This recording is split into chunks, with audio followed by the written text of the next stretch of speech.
Agradecido por tu presencia, te doy la bienvenida. Vamos al índice de temas dentro de este capítulo que se ocupa de la letra D.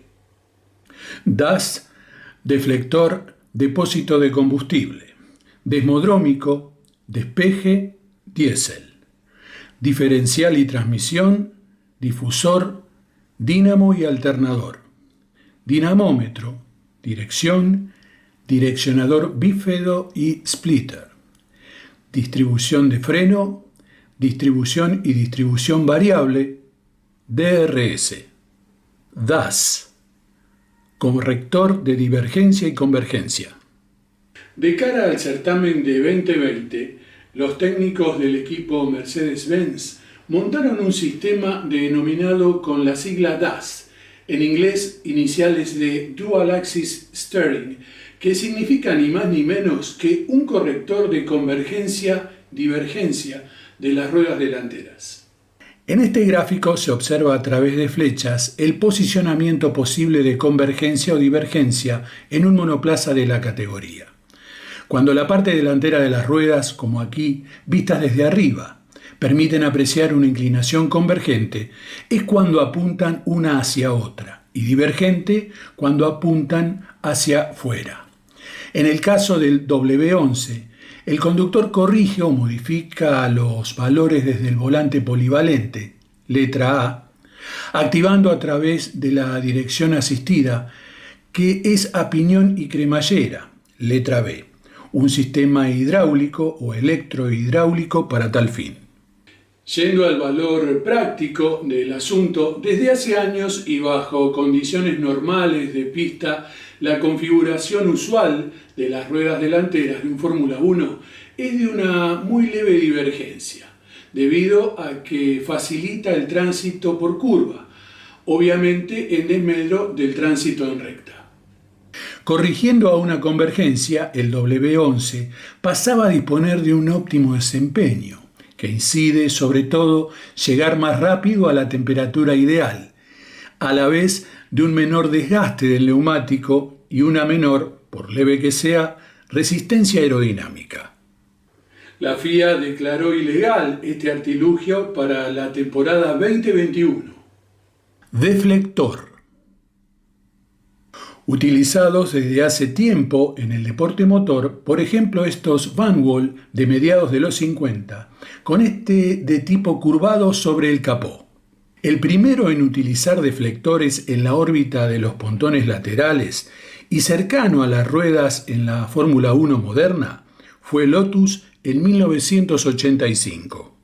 Deflector lateral tal cual hoy lo conocemos, de una Ferrari F1 2000. Se trata de un panel que generalmente copia la forma a la cual va sujetado o del elemento que lo antecede. No es un perfil aerodinámico, aunque frecuentemente copie formas aerodinámicas, conformado por una sola pieza o compuesto por más de un panel. Este es un tipo de deflector compuesto, el trasero de una Ferrari SF70H, debajo del alerón, conocido también como Monkey Seat, asiento de mono en inglés. Batería de deflectores paralelos y en tándem, de múltiples formatos, ubicados al costado del habitáculo de un McLaren MCL35M. Notar que hasta el soporte del retrovisor está convertido en un deflector. Ubicado en diferentes sectores de la carrocería, su principal función es direccionar los flujos de aire hacia zonas preestablecidas para su aprovechamiento. Depósito de carburante. Los depósitos de carburante, llamados de forma corriente depósitos de combustible, contienen el alimento de las plantas impulsoras. Antiguamente eran de metal, primero con forma de cubo o cilíndrica, generalmente amarrados o acoplados a la parte trasera de los chasis. Años después combinaba su ubicación con su parte interna equipada con células de estanqueidad para evitar derrames y desplazamientos no deseados. Y finalmente son colocados exclusivamente a los costados del chasis.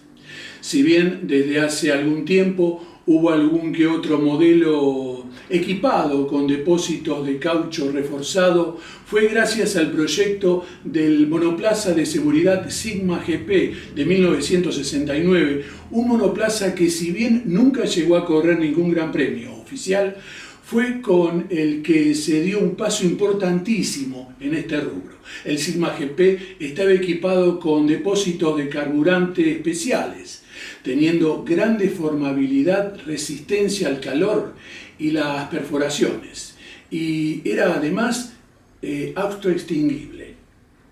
Si se los analiza desde dentro hacia afuera, estaban construidos por una masa central de espuma de caucho que ocupaba todo el volumen interior, una pared de extracto de caucho de 7 milímetros, una barrera de nylon de 1 milímetro, nuevamente extracto de caucho de 7 milímetros y extracto de espuma de neoprene de 20 milímetros de espesor en la parte exterior y baja, y de 10 milímetros en los sectores interiores y superiores. Todo el conjunto venía recubierto con amianto aluminizado. La disposición de estos depósitos eran laterales y fuera de la célula, entre la parte deformable y la célula propiamente dicha. Estos depósitos tenían un dispositivo de baja presión que hacía que el volumen dejado libre por el carburante consumido sea ocupado por gas inerte. También tenían una electroválvula, la que en caso de choque interrumpía el flujo de combustible. Los conductos del depósito estaban convenientemente reforzados y tenían conexiones especiales para que, ante la eventualidad de un impacto y el aplastamiento o rotura de uno de los conductos, cedan y no provoquen pérdidas. El sistema antiincendio era conocido como sprinkler de doble circuito, uno para el habitáculo y otro para el vano motor, en caso de que hubiera choque, obviamente. 3 interruptores inerciales comandaban automáticamente el sistema. En cambio, cuando se trataba de un incendio espontáneo, 3 sensores se encargaban de hacer actuar el sistema. Estos eran activados manualmente por el conductor, que podía inclusive accionar el interruptor de modo de evitar que funcionaran automáticamente ante un inesperado aumento de temperatura. Tanto los interruptores manuales como los inerciales podían interrumpir el circuito eléctrico y también el accionamiento de la electroválvula del depósito de carburante. Todo un adelanto técnico y precursor para la época. Ya dentro de la década del 70, fue Ferrari el primero en utilizar este tipo de depósitos de seguridad, marcado en rojo. El Eymon AF101 de 1974 fue el primero que colocó el depósito detrás del habitáculo, aunque un sector ocupaba sus laterales. Aunque en los modelos Lotus 76 y 77 buena parte de sus depósitos de carburante estaban detrás del habitáculo y también todavía un pequeño sector estaba en los laterales. Fue el modelo 79 de 1978, del que vemos este gráfico y resaltado en rojo, el que tenía el depósito colocado totalmente detrás del habitáculo, como se utiliza hoy día. Actualmente los depósitos no deben sobrepasar los 80 centímetros de ancho y su ubicación es milimétricamente lo más bajo posible por una cuestión de ejes y masas. La FIA establece una serie de normativas estrictas en su fabricación, sobre todo en lo referente a su resistencia a las perforaciones, desgarros, etc. Y también en lo relativo a la bomba que acciona los depósitos para el mejor aprovechamiento de la carga. Este bombeador de combustible está colocado debajo y dentro del remate del depósito. El depósito está equipado con una válvula de descarga de presión, una especie de válvula de alivio, para evitar que la presión sobre las paredes supere un bar. Realizado en Kevlar y compuestos de caucho ignífugo, su capacidad va variando de acuerdo a los reglamentos técnicos vigentes. La empresa Cortex-Humbelin es actualmente la encargada de suministrar elementos de seguridad en sujeciones a la Fórmula 1. además de los depósitos de carburante, como el que vemos en esta imagen. Desmodrómico. El sistema desmodrómico de mando es en el que se suprimen los resortes de las válvulas que regulan la entrada y la salida de los gases en la cámara de combustión del motor. Introducido en la categoría en el año 1954 para equipar al motor M196 del Mercedes-Benz W196. Los sistemas desmodrómicos de válvulas, que tienen más de un siglo de utilización, evitan los resortes y los sistemas neumáticos. El tipo más simple es el que se sirve de un árbol de levas único. Las levas son casi circulares y están dotadas de una excentricidad acorde con la alzada requerida.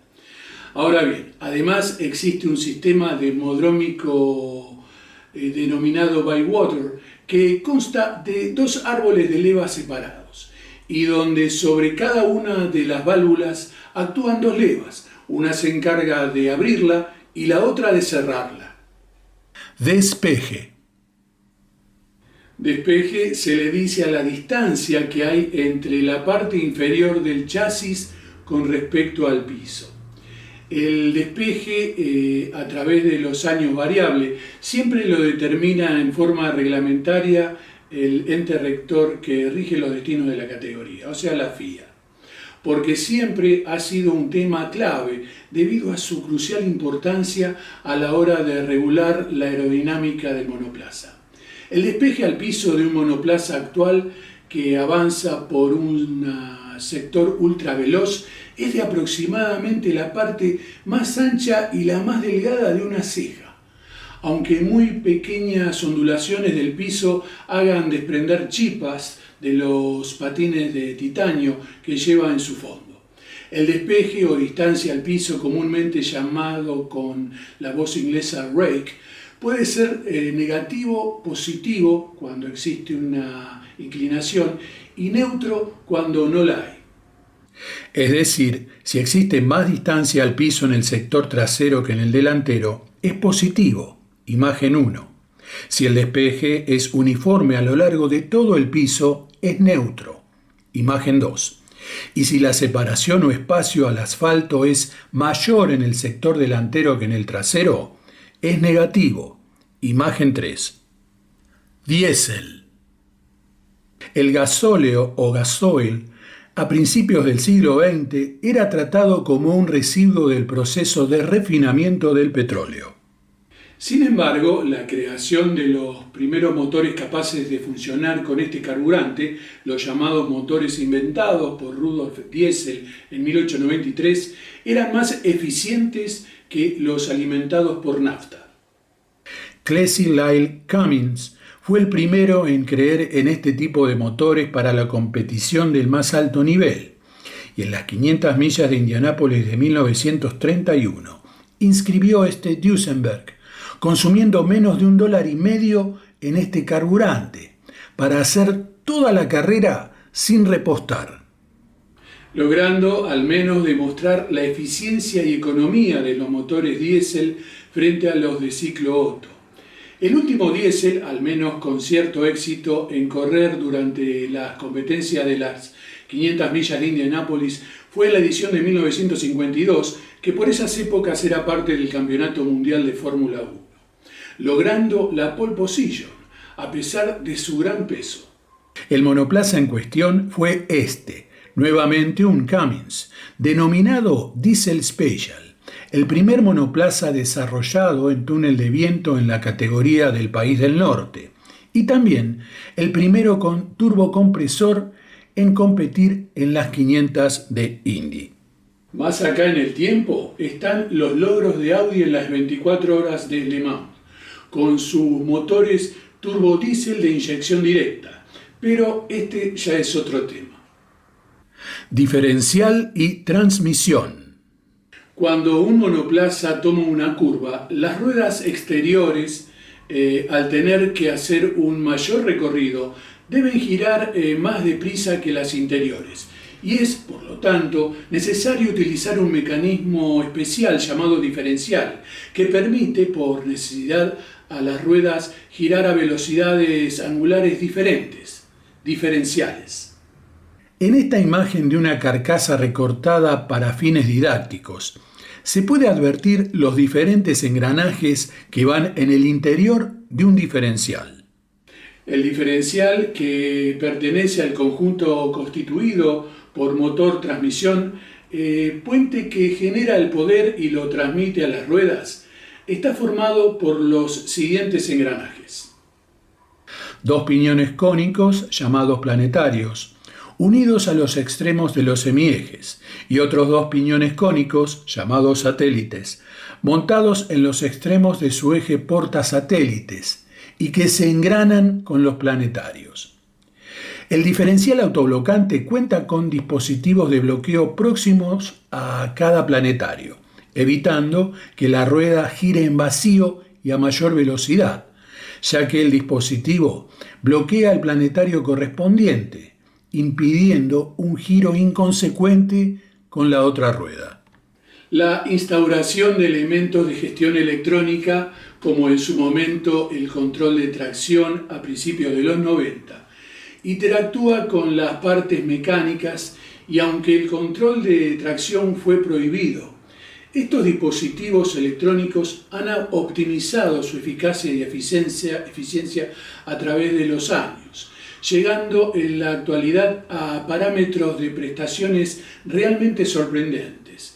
Y ya que hablamos de principios de los años 90, justamente debido a estas primeras prohibiciones del control de tracción, el equipo Williams, gracias a un gigante de la industria automotriz como la Renault y su contacto con fabricantes japoneses de dichas aplicaciones, comenzó a probar y trató de aplicar en la Fórmula 1 un sistema de transmisión sin engranajes, o sea, la llamada TBC toroidal, en donde los metales no hacen contacto directo entre sí, sino que es un lubricante de características asombrosas, el que permite aminorar los índices de fricción. Aquí, montado en un Williams de antes de mediados de los 90, se trataba de un sistema de cambios en donde todo es más aplicable de una forma más directa, y no se nota el cambio de marchas, sino que la aceleración es sin saltos, fluida, constante, suave y progresiva. Pero la aplicación fue prohibida por la FIA. Difusor inferior trasero. El difusor inferior trasero es un elemento con forma de receptáculo y con determinadas canalizaciones, que cumple la función de generar carga aerodinámica, a la vez de expandir los flujos de aire hacia determinadas superficies en el avance, como, por ejemplo, sobre la órbita de planos de un alerón trasero. Si hacemos brevemente un poco de historia, el Matra MS-120B de 1971, probado en clasificación en Monza, fue el primer ejemplo concreto de la utilización de un pseudodifusor en la Fórmula 1. Luego, con el correr del tiempo, se siguieron probando otros, como el caso del Williams FW06 de 1978, que no es el de esta foto, ya que no tengo conocimiento de que existan imágenes de sus efímeras pruebas realizadas en el circuito sudafricano de Kyalami. Este que vemos en la imagen es el de una Ferrari de poco tiempo después. Aquí vemos el del Tyrrell 011 de 1983 y en esta foto también el del Brabham BT52. El mismo año fue utilizado por primera vez en un gran premio oficial sobre un Renault RE40 no solo un difusor inferior trasero, sino que montaba el llamado difusor soplado, es decir, utilizando los escapes para optimizar la vena fluida. Este fue perfeccionado en el modelo siguiente, el RE50 de 1984, luego ya masificado en la categoría. Sin embargo, la aplicación del difusor inferior trasero como elemento indispensable para el diseñador fue a partir de la aplicación del concepto a principio aerodinámico llamado vulgarmente morro elevado, del March 881 de 1988, creado por Adrian Newey, y siendo a partir de allí utilizado en la Fórmula 1 hasta 2021 por todos los aerodinamicistas y bajo exactamente la misma corriente proyectista. Por último, aclarar que existen difusores de menores dimensiones y que pueden ir acoplados en otros sectores del monoplaza. Como en este caso, montado en los laterales inferiores, sitio en que la FIA normatizó para incluirlo en el reglamento técnico de 2022. Difusor integral. Aplicado desde 2022 por la FIA, consiste en una mistura del concepto principio aerodinámico del auto ala o Wind Car, recreado por Colin Chapman luego de mediados de los años 70, y el concepto principio aerodinámico del morro elevado, aplicado por Adrian Newey a finales de los 80, para que actúen de forma solidaria y conjunta. Consiste de dos difusores colocados debajo de la entrada de aire de los pontones laterales, seguido de dos grandes canales en el piso del monoplaza y un difusor inferior trasero. Como muestra este fondo de un Red Bull de 2023, trabaja como un enorme difusor integrado a un canal Venturi, con el objetivo de acelerar los flujos de aire, tanto en su entrada como en su salida, previo a expandirse en la parte central del piso del monoplaza, produciendo el efecto ventosa del chasis con el suelo. Si bien se mantendrá la batería de difusores, aunque más reducidos, a partir de 2026 el fondo de los monoplazas volverá a ser plano o semi. Dínamo y alternador. Muy utilizado hace años en la categoría, se trataba de una aparatología eléctrica que, absorbiendo la energía mecánica, produce una corriente pulsativa que se puede dar por continuo y del que la tensión depende de la velocidad de rotación. Dinamómetro. El dinamómetro, o más popularmente conocido como banco de pruebas, es un dispositivo mecánico de medición múltiple, que no solo permite recabar una enorme cantidad de datos útiles, sino que mejorar a través de estos el rendimiento motorístico. Su principal finalidad es medir el poder desarrollado por un motor a cualquier régimen y analizar además todas las variantes vinculadas con la planta motriz de una por vez. Estas pruebas generalmente sobrepasan el límite previamente dispuesto por los motoristas al momento del diseño, lo que hace que se llegue con facilidad al colapso del impulsor. A través del tiempo, los bancos de pruebas fueron evolucionando. Actualmente, los parámetros establecidos en las evoluciones realizadas, sobre todo en la época de la electrónica, hace de esta aparatología un implemento de alta complejidad y confiabilidad de ensayo, indispensable para todo motor de competición. Dirección. La dirección en un Fórmula 1 está comandada por el volante, el cual a través del giro permite dirigir las ruedas. El volante está unido a la columna de dirección y esta, a su vez, al sistema de la caja de engranajes que transmite el movimiento de giro. Una transparencia de un McLaren Honda de 1990, donde se observa todo el sistema de dirección que comandan las ruedas.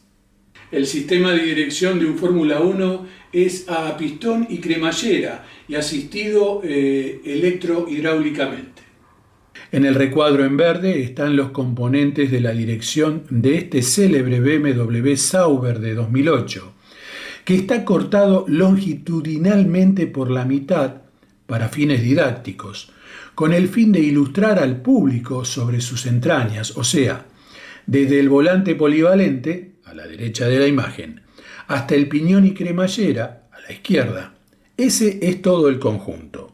Los Fórmula 1 tienen una configuración comúnmente llamada anti-Ackermann. Por lo tanto, es usual el variar el ángulo del conjunto buje y mangueta donde van anclados los brazos de suspensión y dirección y o la posición longitudinal de la cremallera, adelantándola, para retrasar este punto de cruces de las prolongaciones de los ejes delanteros, y así lograr que la rueda delantera interior gire menos grados que lo que dicta la geometría de Ackermann, como queda bien graficado en esta imagen de un Renault R30.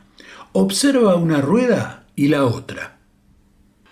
Por eso la dirección es un elemento que tiene bastante influencia sobre otros, como por ejemplo los neumáticos, ya que al girar las ruedas la fuerza centrífuga causa una modificación de la trayectoria llamada deriva. La trayectoria efectiva descrita por cada neumático altera la curva teórica y el centro instantáneo de rotación real del monoplaza. Por otra parte, para llegar a un buen resultado, son muy necesarios los neumáticos de banda ancha y muy adherentes, como los utilizados en la categoría, así como también una suspensión rígida. De lo contrario, el movimiento sería demasiado brusco, lo que causaría serios inconvenientes como una pronunciada inestabilidad e incluso violentas fuerzas transmitidas que ocasionarían resultados inciertos en diversos elementos.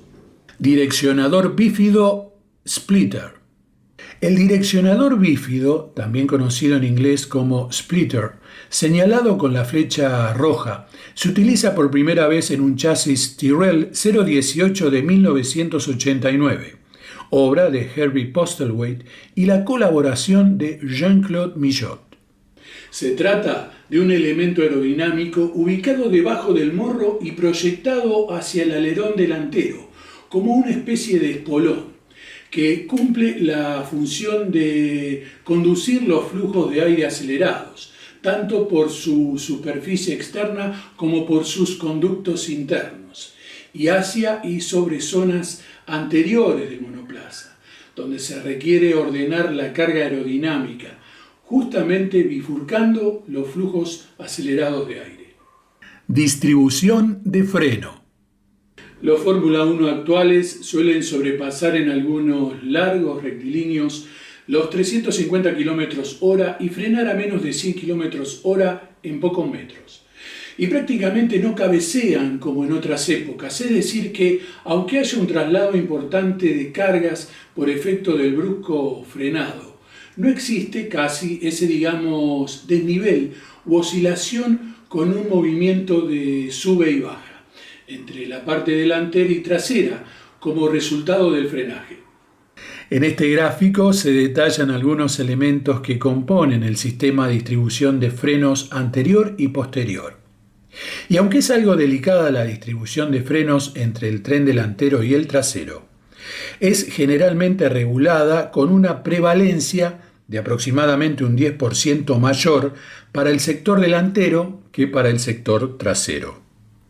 De tal forma que el conductor puede corregir, si quiere, hasta una o más veces por vuelta, accionando en el volante polivalente un comando electrohidráulico, denominado con la voz inglesa fly-by-wire, que corre el punto de apoyo del pedal hacia la bomba de freno delantera o trasera, variando el reparto de frenado.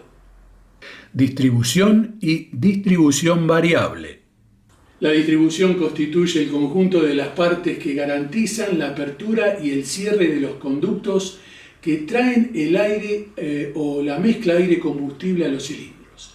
En líneas generales, se cuentan las partes que van del árbol de levas hasta las válvulas. Así, se llegó a crear sistemas de distribución variable, los cuales pueden cambiar, según el régimen del motor, el levantamiento y el tiempo de apertura de las válvulas, de esta forma a altos regímenes.